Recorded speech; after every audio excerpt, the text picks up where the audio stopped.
नमस्कार, मानस Mishra Worli news India में आप सभी का बहुत बहुत स्वागत करता हूं। बड़ी खबर आ रही है सुप्रीम कोर्ट से, जहां ममता बनर्जी जो सुप्रीम कोर्ट में कैविएट पिटीशन डाली थी और कहा था कि आईपैक मामले में उनको सुना जाए, तो यहां पर उन्हें ममता को यूं ही नहीं कैविएट पिटीशन डाली थी।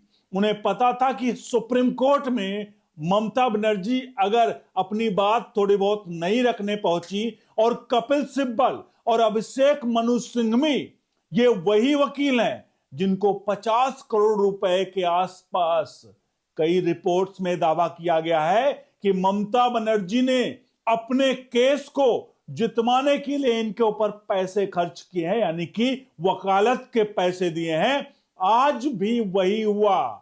आईपैक के मामले में कैविएट पिटीशन पर एक वकील नहीं, कपिल सिब्बल और अभिषेक मनु सिंघवी दोनों दलीलें देखते हुए देखे गए और ममता बनर्जी ने अपना पूरा जोर लगा दिया है, पैसा कुनबा सब कुछ। आइए दिखाते हैं आखिरकार सुप्रीम कोर्ट में ईडी ने कैसे एक्सपोज किया है। और डीजीपी साहब राजीव कुमार, आपको याद होगा ये वही डीजीपी हैं जो ममता बनर्जी के साथ धरने पर बैठे थे। पुलिस चार्टर्ड में कहीं नहीं लिखा होता है कि पुलिस कभी भी धरने पर बैठेगी, लेकिन डीजीपी साहब ममता बनर्जी के साथ धरने पर बैठे थे और अब की बारी डीजीपी साहब ममता बनर्जी के साथ आईपैक के दफ्तर ईडी के उस पर फाइल छीनने के लिए गए थे और यह मामला सुप्रीम कोर्ट में उठा है। क्या कुछ कहा ईडी ने आपको दिखाएंगे। अनुरोध करेंगे वीडियो के कमेंट बॉक्स में अपनी राय प्रतिक्रिया जरूर दीजिएगा। वीडियो को लाइक शेयर जरूर करिएगा। बढ़ते हैं खबर की तरफ। शुरुआत में एक सबसे प्रमुख पॉइंट बताऊंगा, क्योंकि ईडी ने जो प्रमुख बात रखी, ईडी की तरफ से सॉलिसिटर जनरल पेश हुए थे और उन्होंने कहा कि ममता बनर्जी, मैं उन शब्दों को कोट करता हूं, वापिस वहां पर क्या क्या आ गया उसमें कहा गया है, इसमें सुप्रीम कोर्ट में कहा गया कि ममता बनर्जी और उनके अधिकारी को जो है ममता बनर्जी पर कार्रवाई की जानी चाहिए। उनके मौजूद अधिकारियों जो वहां पर मौजूद थे उनको सस्पेंड किया जाना चाहिए, क्योंकि ऐसे सबूत लेकर वो भागे हैं जिनमें से निष्कर्ष निकला है कि आईपैक के ऑफिस में आपत्तिजनक सामग्री पड़ी थी। ईडी ने कहा हमारी याचिका की सुनवाई के दौरान बड़ी संख्या में, इसके अलावा हाई कोर्ट को लेकर भी बात कही। ईडी ने कहा उसके बाद हम उस याचिका को लेकर के हाई कोर्ट पहुंचते हैं। हाई कोर्ट में दौरान बड़ी संख्या में वकीलों और अन्य हाई कोर्ट के लोग अंदर घुस जाते हैं, और जबकि लोकतंत्र जो है ये भीड़ तंत्र नहीं है था, लोकतंत्र को भीड़ तंत्र जगह ले लेता है।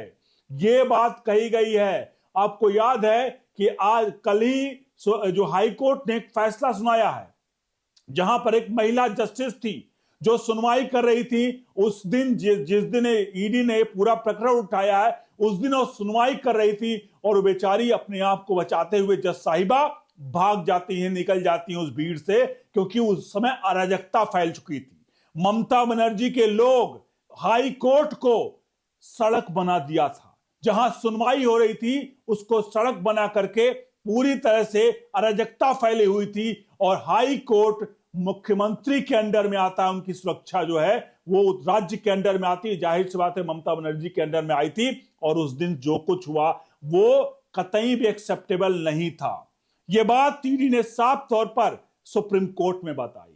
अब उसके बाद क्या कुछ कहा, उसके बाद जो कुछ कहा जज साहब ने, उसको मैं एक एक पॉइंट आपको बताता हूं, क्योंकि बहुत सारी ऐसी चीजें हैं जहां कपिल सिब्बल, अभिषेक मनु सिंघवी कई बार जब सॉलिसिटर जनरल सामने से ईडी की बात रख रहे थे तो ये लोग उठ करके बीच में बोलने का प्रयास करते थे। इन्हें पता था कि अब की बार तो हमारे जो मुवक्किल हैं बुरी तरह से फंसे हैं। इन्होंने साफ तौर पे यहां पर जो ईडी ने बातें कही है उसमें सुप्रीम कोर्ट के सुप्रीम कोर्ट ने क्या कहा, सुप्रीम कोर्ट ने पश्चिम बंगाल की मुख्यमंत्री ममता बनर्जी, पुलिस महानिदेशक राजीव कुमार और ईडी को नोटिस जारी किया है। इसमें साफ तौर पर राजनीतिक परामर्श लेने वाली कंपनी आईपैक के परिसर में इसके संस्थापक प्रतीक जैन के आवास पर ईडी की छापेमारी को जो दखल दिया गया, उसके बारे में भी सुप्रीम कोर्ट ने साफ तौर पर बोला कि ये जो कुछ है वो कतई भी बर्दाश्त के काबिल नहीं है।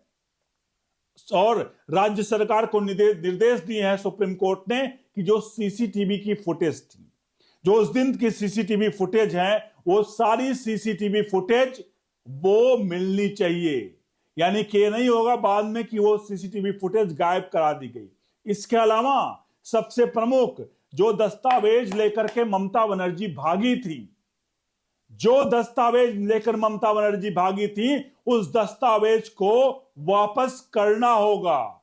इसके अलावा सबसे प्रमुख और सबसे मुख्य बात यहां पर कहा गया कि अगर ईडी वहां पर जब्ती के लिए आती तो ईडी जब्त करके डॉक्यूमेंट्स ले जाती, लेकिन ईडी डॉक्यूमेंट जब्त करके नहीं ले गई। ईडी केवल पूछताछ के लिए पहुंची थी और एक एक पॉइंट जब वहां पर बताया गया, जब वहां पर दिया गया, तो ममता बनर्जी और कंपनी कपिल सिब्बल की हवाइयां उड़ी थी। कपिल सिब्बल और अभिषेक मनु सिंघवी मानो चुपचाप, ऐसा लग रहा था कि ये हो क्या रहा है, उनके सामने कौन सी पिक्चर चल रही है और कौन सी भाषा में चल रही है, उनको समझ नहीं आ रहा था। क्योंकि ममता बनर्जी ने ऐसा काम किया, ममता बनर्जी को लगा कि अगर ये दस्तावेज, एक बात तो तय है, अगर ममता बनर्जी एक प्राइवेट कंपनी के दफ्तर पहुंचती हैं और वहां से डॉक्यूमेंट्स उठाकर लेके आती हैं, मोबाइल उठाकर लेकर आती हैं, तो जाहिर सी बात है कुछ बहुत बड़े सबूत रहे होंगे। अगर मुख्यमंत्री किसी के दफ्तर पहुंच करके ऐसे काम करता है तो जाहिर सी बात है राज बड़े थे और ये सारे राज एक एक करके अब खुलेंगे, क्योंकि ईडी ने मन बना लिया है कि अब की बार तो नहीं छोड़ेंगे। और रही बात चुनाव की, इस वक्त चुनाव भी है, तो अमित शाह, नरेंद्र मोदी भी इतने कच्चे खिलाड़ी नहीं है, वो लोग भी फूक फूक कर कदम रख रहे हैं और ईडी का इस्तेमाल जाहिर सी बात है जिस तरह से सरकारें करती आई हैं वो किया जाएगा। और अब सीधे तौर पर ये सारी कुछ कहा गया है, लेकिन एक बात यहां सुप्रीम कोर्ट में और कहा गया, सबसे प्रमुख बात जो कहा गया कि अगर इस तरह से जांच जो है, जांच एजेंसियां हैं, उनके कामों में लोकल चीजें जो है, लोकल एडमिनिस्ट्रेशन अगर दखलंदाजी देने लगे तो वो दखलंदाजी कतई भी एक्सेप्टेबल नहीं है। इसके अलावा एक सबसे प्रमुख पॉइंट वो समझिएगा, यहां पर एक बात और कही गई कि जो ईडी के ऑफिसर्स के खिलाफ कलकत्ता की पुलिस, पश्चिम बंगाल पुलिस ने जो एफआईआर दर्ज किया गया है, उस एफआईआर पर रोक लगाई गई है। यानी अभी तक जो एफआईआर दर्ज किया गया है वो एफआईआर अभी स्टे है, उस एफआईआर पर आगे कार्रवाई नहीं होगी। यानी एक एक करके सारे पॉइंट जो थे वो ममता बनर्जी के फेवर में नहीं गए हैं, उनके खिलाफ गए हैं। कई लोग आप में से कहेंगे कि भाई इसमें सुप्रीम कोर्ट ने जो नोटिस जारी किया उसमें तो ममता बनर्जी को भी नोटिस जारी किया गया है और डीजीपी को भी नोटिस जारी किया गया है और इसके अलावा तो ईडी को भी नोटिस जारी हुआ, तो आप कैसे कह रहे हैं कि सिर्फ इन्हीं पर कार्रवाई हुई है?